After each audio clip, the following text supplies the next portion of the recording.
First time kong tumiga sa loob ng kabaong sa eksena.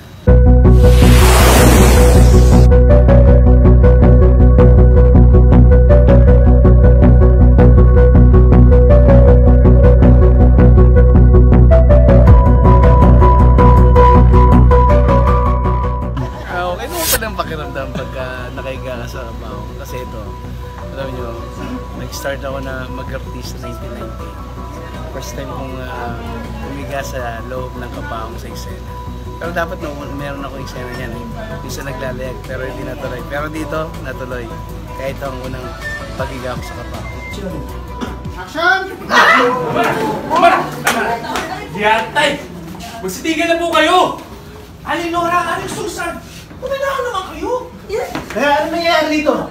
Tumigil na kayo!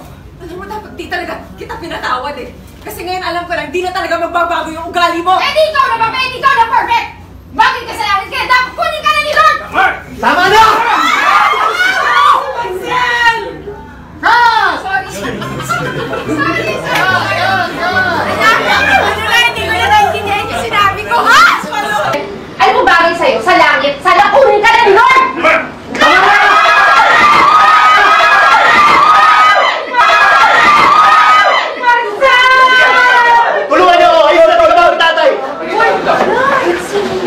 Hindi ka ba natakot o kinakabahan?